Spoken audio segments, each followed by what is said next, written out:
I told you I was planning my solo sanctuary for the March Equinox in Cleveland, and I would share the whole journey with you. And then I disappeared for 3 weeks. But it's not because I was scared or I gave up. It's because I was being of service to my new granddaughter, my first grandchild, born on Valentine's Day, born of love and born into love. I was supporting her and her wonderful parents, and I'm never going to apologize for putting family first, okay? But here's what I learned. As a wife, as a mother, as a grandmother, choosing yourself is not about perfect timing or perfect circumstances. It's about honoring what you need, even when you are being in service to others. So yes, I'm back, and yes, I'm still going to Cleveland for my trip. And today I want to show you the most important piece of planning your solo sanctuary, how to set your intentions. Because without this, you take a trip. With intention, you create transformation. The March Equinox is all about balance. That's when the day and the night are completely equal. It also marks the shift from winter into spring, from what has been our darkest days into lightness. What has been dormant is coming back to life, at least in the northern hemisphere. Flowers are blooming, birds are singing. It's new birth, rebirth energy. And energetically, it's huge. It's a fresh moment that you do not want to miss or just let pass you by. It's an opportunity to look at where you're standing in between who you've been and who you are becoming. And so that naturally begs the question, what are you ready to leave behind? Which version of yourself have you outgrown and you're now ready to shed? And what are you ready to step into? What qualities, what energy, what next level version of yourself are you calling in? And the equinox is the perfect moment to plant those seeds, to say, this is who I am becoming. This is what I am creating.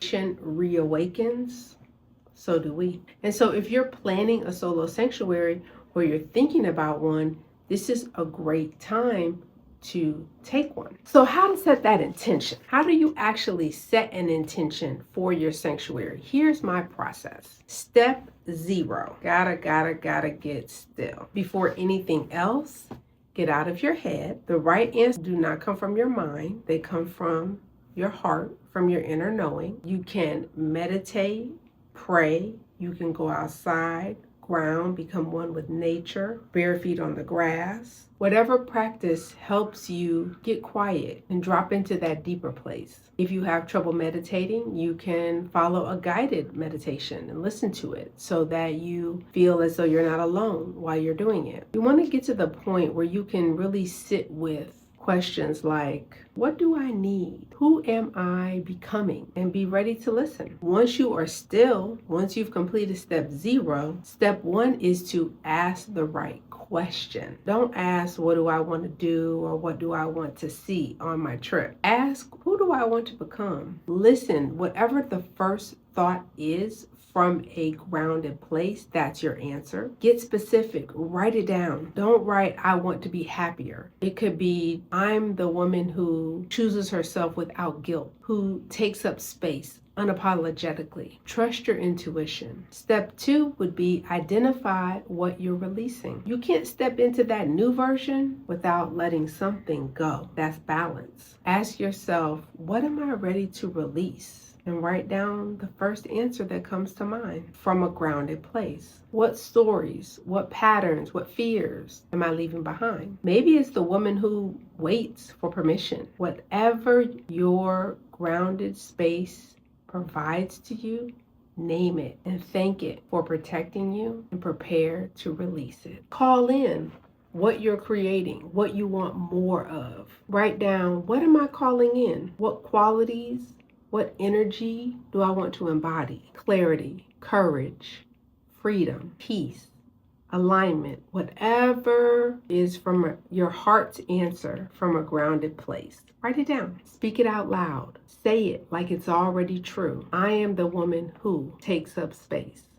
Step 4, Let your intention guide your choices. Your intention isn't just words on a page, it's your compass for your trip. Every choice you make on your solo sanctuary, where you go, what you do, what you eat, who you spend time with, how you spend your time, ask yourself, does this serve my intention? If you're calling in peace, don't fill your day with chaos or big events. If you're calling in courage, don't play it small.